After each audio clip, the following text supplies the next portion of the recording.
Bonjour. Aujourd'hui, je vais vous faire part de ma pensée sur les récents événements qui se passent en France. Et je crois que je suis tout à fait d'accord avec l'homélie de l'abbé Pugnat, qui révèle avec justice ce qu'il se passe en ce moment en France. Ça me fait vraiment plaisir d'avoir écouté son homélie. Je pense et j'espère qu'elle va vous plaire. Bon visionnage.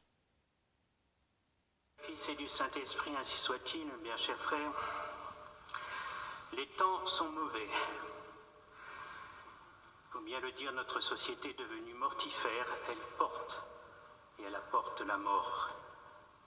La perversion règne jusque dans les lois.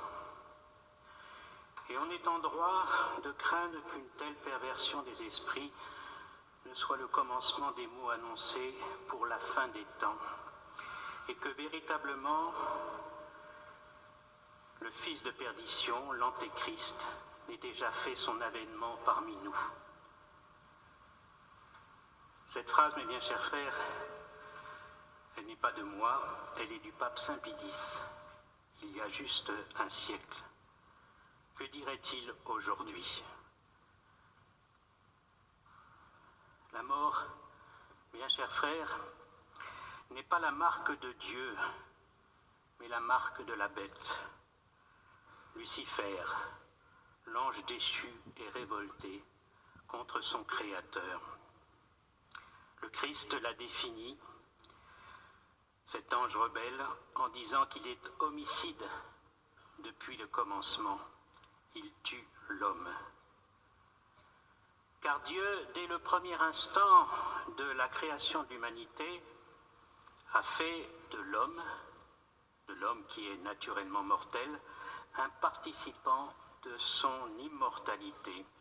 Et c'est le péché, sous l'instigation de Satan, c'est le péché de nos premiers parents qui a introduit la mort dans le monde. Oui, mes bien chers frères, cette mort se répand partout. Elle touche tous les hommes. Et aujourd'hui, cette mort ravage la société. Avortement, euthanasie, meurtre, etc.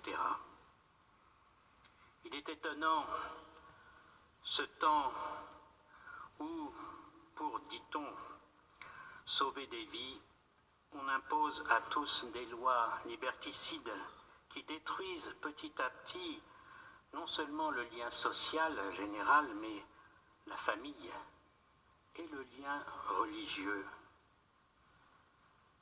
N'a-t-on pas vu encore, il y a peu de temps, début octobre, la plus haute autorité de l'État s'indigner de la résistance qu'il y a dans la société à l'avortement, et présentant cet avortement comme un droit essentiel de la femme à disposer de son corps comme elle veut, comme si l'enfant dans le sein de sa mère n'était qu'un simple organe de la femme. Il n'y a pas besoin d'être un grand savant en biologie ou en génétique pour démontrer que c'est tout simplement un mensonge. Oui, mais dit le Christ, votre père c'est le diable, il est le père du mensonge. On tremble, eh bien chers frères, à la pensée de ceux qui, prononçant de telles paroles, comparaîtront un jour devant Dieu, de ce Dieu, notre Seigneur, qui a dit qu'on sera jugé même sur une seule parole oiseuse. Oui, comme dit la Sainte Écriture, il est terrible de tomber dans les mains du Dieu vivant.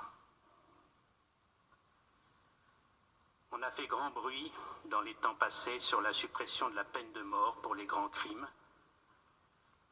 Et jusqu'au sommet de l'Église, on plaide en faveur de cette suppression.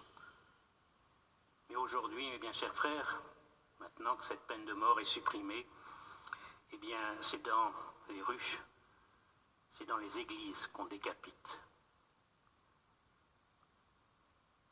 D'un professeur atrocement et injustement assassiné par des barbares, La République fait un héros.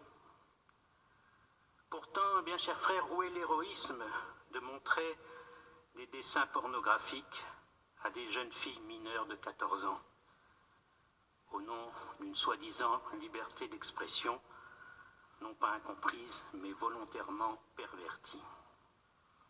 Et on lui offre une cérémonie grandiose dans l'enceinte même de la Sorbonne, au lieu de l'enseignement. Laissons notre indignation et surtout laissons les morts enterrer les morts, comme disait Jésus. Aux héros de cette République maçonne, nous proposons, nous préférons, et de beaucoup les humbles martyrs de l'Église, ceux qui, un matin, comme les autres, entrent dans une église pour se confier à Dieu et se retrouvent face à face avec un démon incarné venu. Étaient-ils prêts à cette heure qui fut la leur dernière heure? Je ne peux m'empêcher de penser à la prière du pharisien et du publicain, ce pauvre pécheur qui rentre dans le temple pour prier, qui reste au fond de l'église, qui se frappe la poitrine. Ayez pitié de moi, Seigneur, car je suis un pécheur.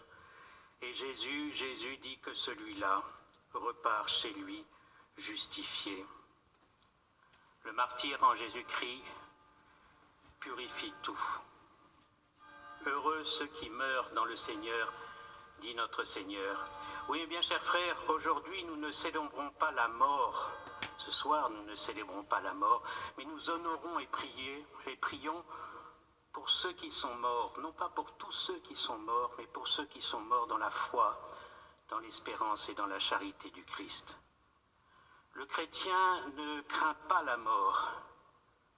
Pourquoi? Eh bien parce que nous avons un Dieu qui lui-même est venu parmi nous pour goûter la mort en la subissant et qui l'a détruit par la puissance de sa résurrection. Oui, le chrétien ne craint pas la mort, c'est un passage, il s'y prépare.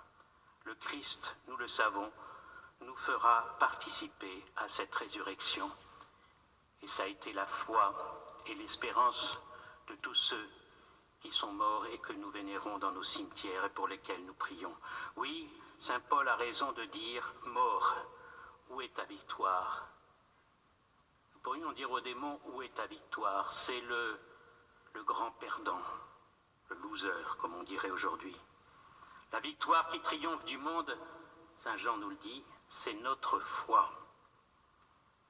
La vie qui veut vous priver de l'assistance à la Sainte Messe, et ça c'est encore le signe de la bête. Et déjà on nous prévient que cette deuxième vague, eh bien, ne sera pas la dernière. On sait quelles sont leurs intentions. Retrouverons-nous, eh bien, chers frères, un jour, le temps de la liberté d'avant? Qui peut l'affirmer avec certitude?